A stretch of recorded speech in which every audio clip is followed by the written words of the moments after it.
Recognizing your personal worth opens the door to a new way of loving.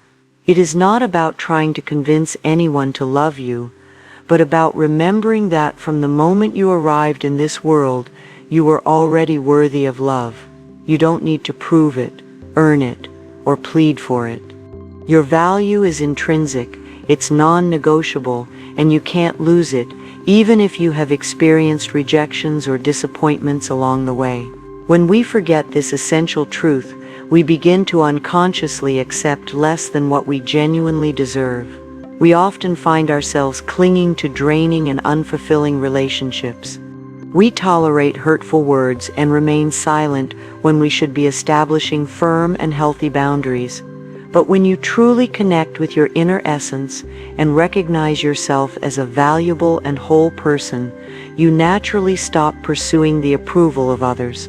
At that precise moment, your energy shifts completely. You are no longer trying to fit in, but instead you seek to share your authentic self. You no longer beg for scraps of affection, because you know deep down that you deserve an abundant, respectful, and free kind of love. Every morning before you step out into the world, look at yourself in the mirror and affirm with profound conviction that you are enough exactly as you are. Tell yourself that you deserve healthy love and relationships that truly honor your essence. This small but powerful ritual, when repeated day after day, becomes a seed that germinates within you, strengthening your self-esteem and attracting connections that truly reflect that inner truth. When you begin to recognize your value, it also becomes impossible to continue looking the other way. It is a pivotal moment to turn on the light and face the recurring patterns in your relationships head-on. It is no coincidence that time and again you end up with people who make you feel insecure, who disappear when you need them most, or who seem to compete with you instead of supporting you. This is not mere chance. It's a mirror shouting at you that there are still unhealed wounds. Perhaps you have changed partners, moved to a different city, or altered your circumstances, but the underlying story repeats itself. The characters change, but the script remains the same. You start to feel you are not enough again. You find yourself justifying painful behaviors, and you end up waiting for a love that never arrives as you had imagined.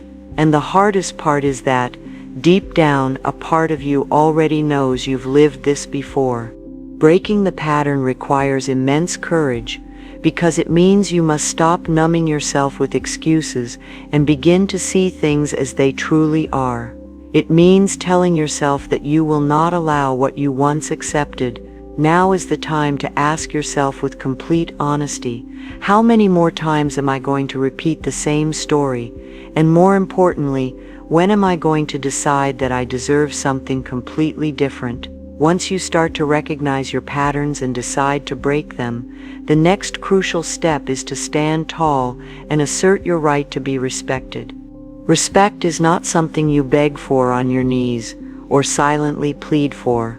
It is something you declare, embody, and sustain with every single action you take. Respect is the very backbone of your self-esteem. And every time you express it out loud, you remind both your mind and your heart that you are a person worthy of dignified treatment. To respect yourself means not to tolerate insults disguised as humor, not to allow punishing silences, and not to accept your voice being silenced or minimized. And it is not just about what you say, but also about what you do. Every boundary you set is a way of screaming to the world that your value is absolutely non-negotiable. Confronting a lack of respect can be frightening, especially if you learn to stay silent in the past to avoid conflict. But the truth is that every single time you defend your space, your time, or your emotions, you become stronger internally. Respect begins with you, and once you practice it, those who cannot honor it will simply move away. Ask yourself honestly, how much respect do I give myself on a daily basis? And if someone else treated me the way I treat myself, would I allow it? When you assert your right to be respected, you also discover that a part of that respect comes from not losing yourself within a relationship. One of the most silent ways to sabotage your own well-being is to center your entire identity on your partner, as if your worth and your life revolve exclusively around that single connection. By doing so, you disconnect from yourself, and without realizing it, you put your entire world into someone else's hands. Healthy love doesn't require you to give up who you are to fit in. Your passions, your curiosities, and your talents are the very lifeblood that keeps your essence alive. When you abandon your hobbies, your goals, or your personal time, the relationship becomes your only pillar, and if that pillar shakes, your entire world collapses. Cultivating your own activities is much more than a hobby. It is a way to remind yourself that you exist beyond any single relationship.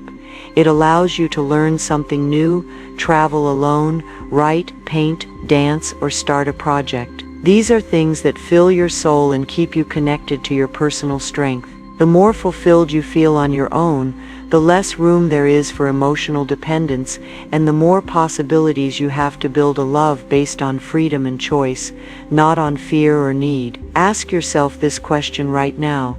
If your relationship disappeared today, who would you be and how would you continue to nourish your life? And even more, how much stronger and more attractive would your energy be if you lived from a place of fullness and not from a place of lack? Louise Hay talked a lot about this point, emphasizing the importance of not losing yourself within a relationship. She taught that the most lasting and important relationship you will ever have is the one you have with yourself, and that all others are merely a reflection of that internal connection. She proposed using affirmations like, "I love and approve of myself just as I am. I am free to be myself and to enjoy my life to the fullest. My relationship with myself is solid and loving, and that is reflected in all my other relationships." When you learn to live from your own inner fullness, a moment comes when you must look inward with the same attention that you observe what is happening outside of you. Self-observation is the tool that allows you to pause before you react, to breathe, and to ask yourself where your actions are coming from. Many arguments and breakups could have been avoided if, instead of responding automatically, we had taken a moment to recognize the emotion that was guiding us. Fear disguises itself in many ways: control, jealousy, indifference, sarcasm, and the need to always be right. Love, on the other hand, is expressed with respect, empathy, and openness. Observing yourself is like having an internal radar that detects whether what you are about to say or do will build bridges or erect walls. It is not about repressing yourself, but about responding with conscious intention. Make self-observation a habit. When you feel that something is bothering you, pay attention to your body. Identify if there is tension, anger, or insecurity, and then decide if that reaction will bring you closer to the relationship you want or push you further away from it. That pause is an act of personal power because you stop being a slave to your impulses and begin to choose consciously. The next time you are about to react, ask yourself, will what I'm about to say build or destroy? Am I being moved by the love I want to give, or the fear I want to leave behind? In a romantic relationship, self-esteem and boundaries are either strengthened or eroded by the way we communicate. Therefore, creating a space for honest dialogue is essential to stop sabotaging the bond. It is not about winning arguments, but about building a safe space where both parties can speak without fear of being attacked. Expressing your needs respectfully is an act of self-love. It means saying what you feel without blaming, accusing, or manipulating. For example, instead of saying, "You never listen to me," you could express, "I would like to feel that you pay more attention when I talk to you." This shift from a reproach to a clear request will decrease tension and increase the other person's willingness to listen. This type of communication isn't about softening your message, but about keeping it firm without turning it into a weapon. It is about speaking with your heart, but also with clear boundaries. This hurts me. This makes me uncomfortable. This needs to change. By doing so, you not only take care of the relationship, but you also reinforce your self-esteem because you remind yourself that your voice matters and deserves to be heard. In a relationship, if you do not validate your own emotions, you become your own tormentor. Every time you minimize what you feel, you are telling yourself that you don't matter. And when you allow someone else to do so, you give them the power to dictate what is valuable and what is not within your inner world. This is the fastest path to the loss of self-esteem and the erosion of any boundaries. Feeling is not weakness. Sadness, anger, frustration, or joy are signals that your body and soul send you to show you what you need. Denying them or disguising them to maintain peace is a betrayal of yourself. Even worse, allowing someone to invalidate them is to let them rip your voice away from you. If something hurts, it is real. If something makes you uncomfortable, it is real. You don't need permission to feel or approval to express yourself. Validating your emotions is taking your own side unconditionally. It is telling yourself that even if the world doesn't understand what's going on inside, you do, and you respect it. That is the foundation of every boundary, the unwavering recognition of your inner truth. Anyone who cannot respect that does not deserve a place in your intimacy. Once you validate your emotions, you can cut the root of many acts of self-sabotage. Emotional dependence. Dependence is not love. It is a profound hunger. It is placing your partner in the role of your oxygen and then suffocating when they are not there. From this place, everything becomes anxiety, constant monitoring, cyclical arguments, and a permanent negotiation of your dignity. A bond that requires you to shrink yourself to make it work is not a bond. It is a mutual pact of scarcity. Healthy love is born when your life has multiple pillars and none of them is the relationship itself. Your partner can be a source of joy, but not your only source. If your mood plummets with their silence, if you give up your plans for fear of losing them, if your social circle shrinks to avoid making them uncomfortable, you are not loving, you are giving up your sovereignty. Inner abundance is knowing that your day has meaning, even if the relationship is going through a storm. You don't need to disappear so the other person will stay. Dependence is fueled by 4 habits: constantly seeking approval, postponing your own needs, confusing intensity with intimacy, and justifying the unjustifiable. Cutting these habits requires discipline. Stop looking for signs in every message, measuring your worth by how quickly they respond, and interpreting their coldness as a personal challenge. The person who wants to be there will be there, and the person who doesn't will free up space for someone else. Your task is not to convince them, but to choose from a place of inner peace. The way out begins in the body. When you feel the urge to control, check your breathing, release the tension in your jaw, and move the accumulated energy with a walk or a few push-ups. Return to the present moment. Regulating your nervous system is a powerful tool for self-esteem. It lowers the volume of your panic and gives you back the capacity to choose. Deciding with a calm pulse helps you avoid broken promises, pleading scenes, and messages you will later regret. Strengthen your life outside of the relationship. Resume projects. Invest time in friendships that expand you. Get your finances in order, and learn something new that challenges you. Practical independence sustains emotional independence. The more you belong to yourself, the less you will tolerate what diminishes you. And when your center is yours again, your partner stops being a trench and becomes a conscious choice. Establish boundaries with technology. Do not check phones, do not spy on social media, and do not audit their last seen status. This is passive violence against your own nervous system. Silence notifications if you have to. Take periods of no contact when you feel triggered.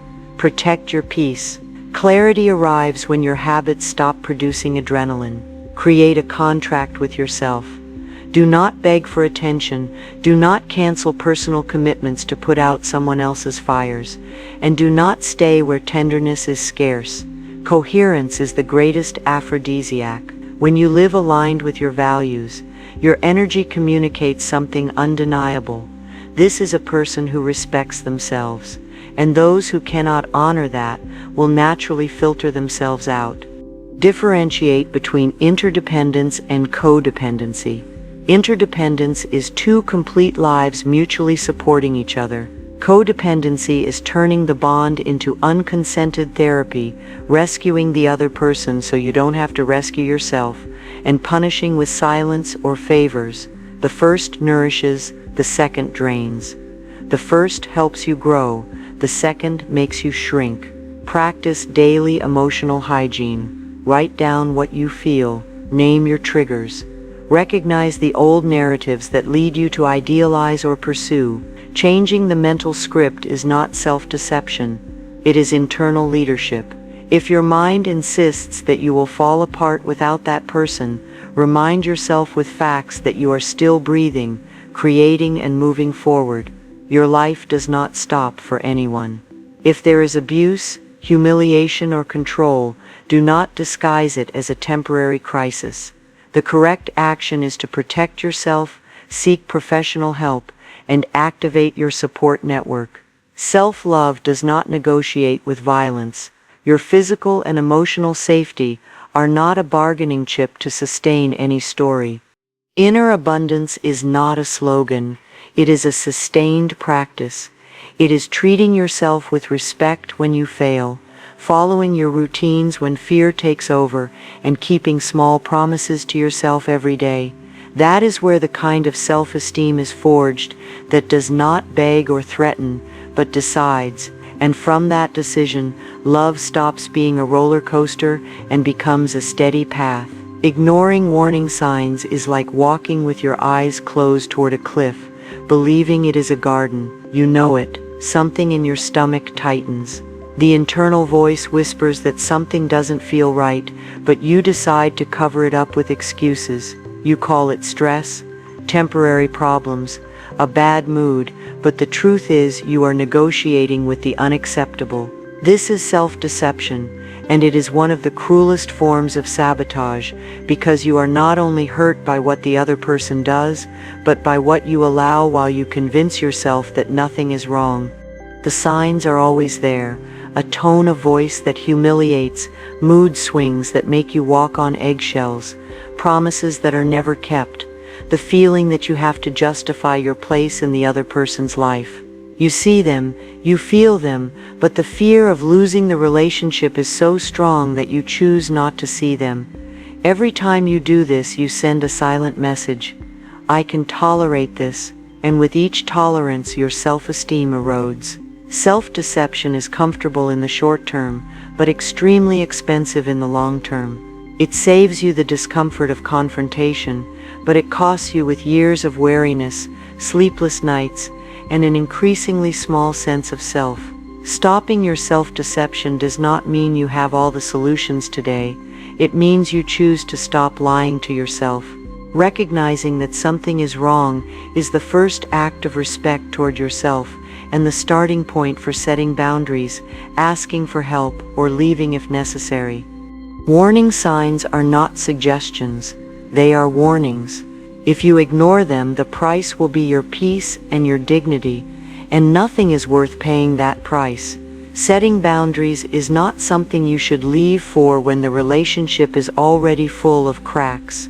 It is an act that is done from day one, when there is still clarity and respect. A boundary is not a whim or a wall to push people away.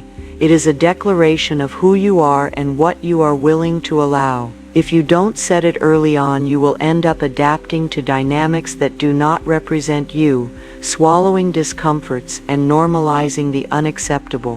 When you let problems accumulate, resentment grows in silence.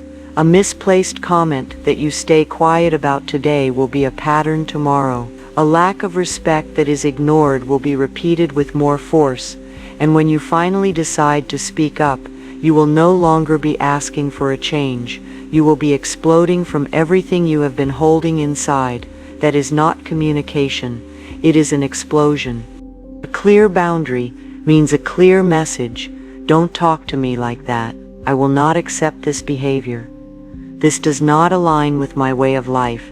without unnecessary justifications, without embellishments, and without fear of causing discomfort. And most importantly, you must sustain it with consistency, because if you say that something is unacceptable but you tolerate it, you are teaching the other person to ignore your words. The person who walks away because you respect your limits is not losing you. You are saving yourself from a relationship that would have never honored your worth. Learning to be okay with solitude is breaking one of the biggest chains that tie people to toxic relationships, the fear of being alone. Someone who cannot bear their own company will settle for any presence, even if it hurts, even if it is draining, even if it consumes them. Therefore, solitude is not a punishment. It is the most powerful training for emotional freedom. When you are able to enjoy your time without depending on external validation, to fill your days with activities that nourish you and silences that connect you, your energy changes. You no longer choose from a place of urgency or emptiness. You choose calmly, with the clarity of knowing that your life will not fall apart if someone leaves. And that certainty is a natural filter. The people who come into your life do so because they want to share, not because they need to absorb. Being okay on your own does not mean closing yourself off to love. It means you don't pursue it as if it were oxygen. It means that if it arrives, it will be a compliment, not a crutch. You can look someone in the eyes and say, "I choose you, but I don't need you to exist." That is the highest level of emotional autonomy. And from there, relationships are not cages or life rafts. They are spaces for expansion. Solitude well lived is not an absence. It is a presence, your presence full and without fragmentation. Recognizing your acts of self-sabotage is looking at yourself without filters and accepting that not everything that damages your relationships comes from the outside. There are wounds, insecurities, and fears that if you don't identify them, will end up taking control and pushing you into behaviors that destroy what you most want to protect. Jealousy that suffocates. Distrust that turns every silence into a threat. Manipulation disguised as care. All of that is not love.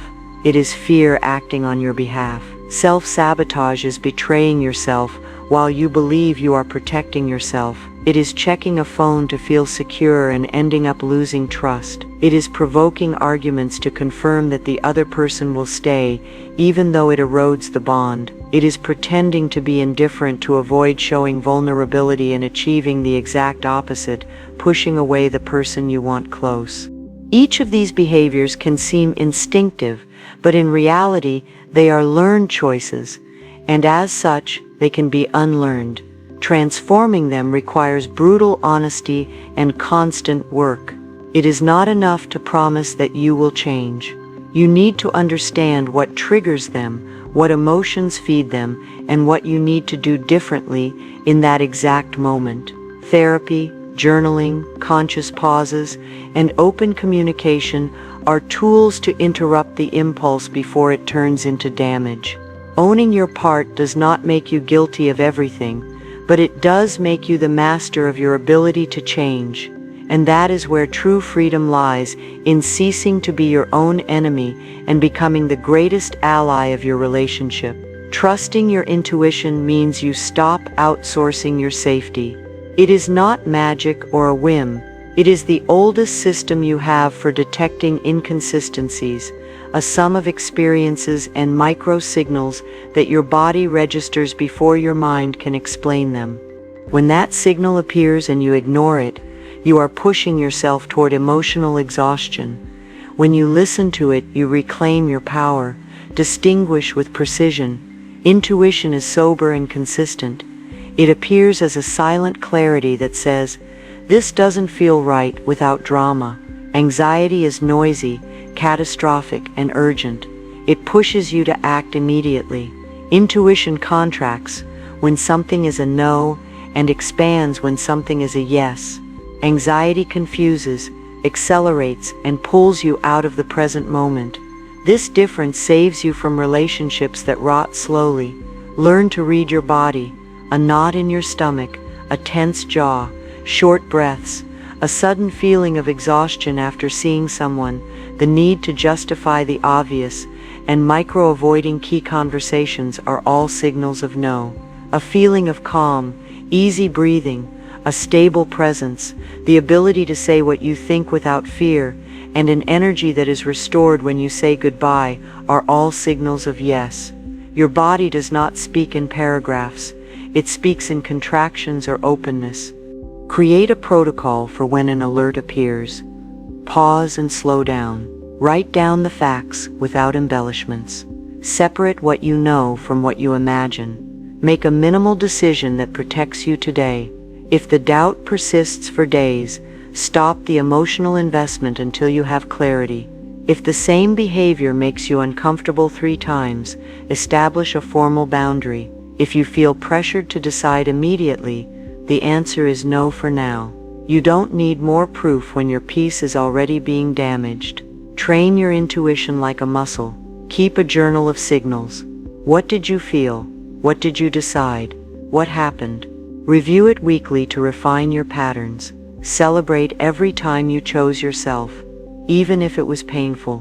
Draft your list of non-negotiables and keep it visible.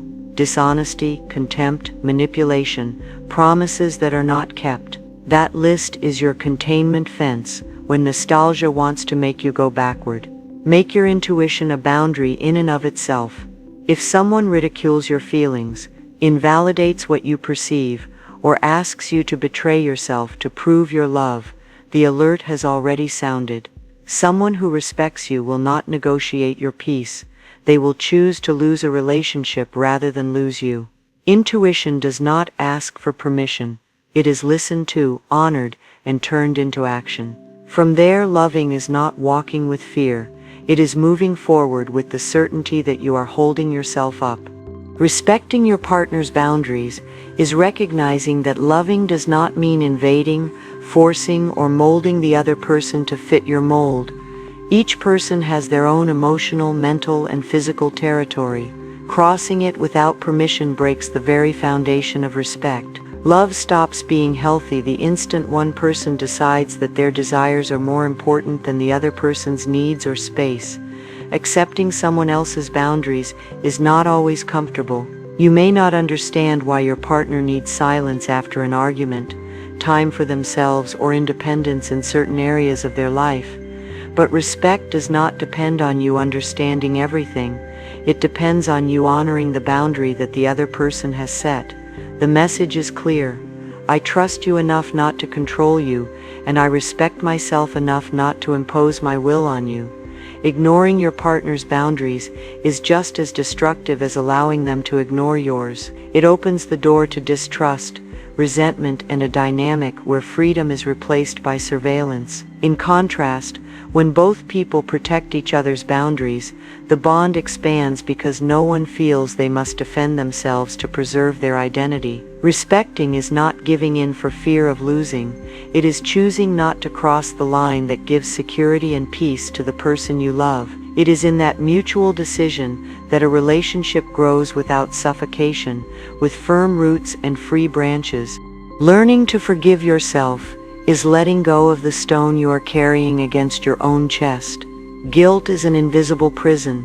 It ties you to the past, distorts your present, and sabotages your future.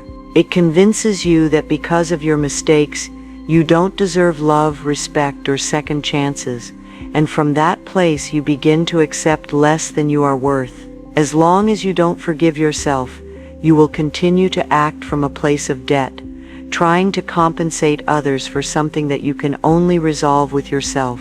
Forgiving yourself does not mean justifying what you did or erasing the consequences.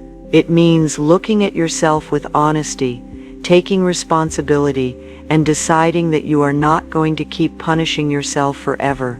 Every mistake is information. It tells you where you were hurt, what you needed to learn, and what you don't want to repeat. Using it to beat yourself up every day is wasting its lesson. Using it to grow is transforming it into power. Guilt does not resolve.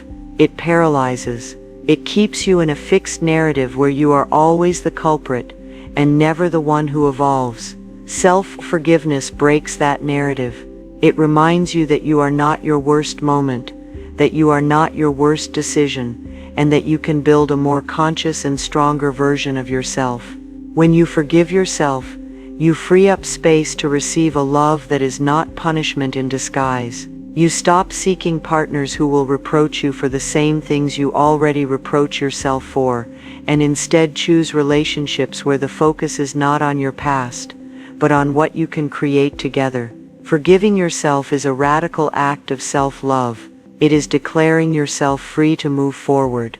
Working on your emotional management is about stopping yourself from living as a slave to your impulses. Anger, sadness, and frustration are not enemies, they are signals. The problem is not feeling them, but allowing them to take control of your actions and your words until they destroy what you are trying to protect. A person who does not learn to regulate themselves ends up speaking from a place of hurt, making decisions in the heat of the moment, and then having to repair damages that could have been avoided. Recognizing what you feel is the first step. Do not mask anger as a bad mood or sadness as fatigue. Name it without softening it. I am angry, I am frustrated, I am sad. That internal honesty provides clarity to choose what to do with that emotion before it chooses for you. Regulation is not repression, it is channeling. It is giving a safe space to what you feel so that it does not become a projectile against those you love. We have walked a path of reflection together on self-esteem and boundaries in relationships, remembering that a healthy relationship begins with respect for yourself. Everything we have talked about here is so that you can live with more clarity, strength, and emotional freedom. Now I want to ask you, how are you? How do you feel? Do you think this will help you feel more energized and focused? Write in the comments how you feel and how you are going to start seeing life from now on. Thank you for being a part of this channel, a space where we do not judge, where there are many of us on a journey to improve, and where we create a solid and conscious community every day. If this content has served you, give it a like, subscribe, and share it with someone you think it could help. As Louise Hay used to say, you've been criticizing yourself for years and it hasn't worked. Try approving of yourself and see what happens. I send you a big hug.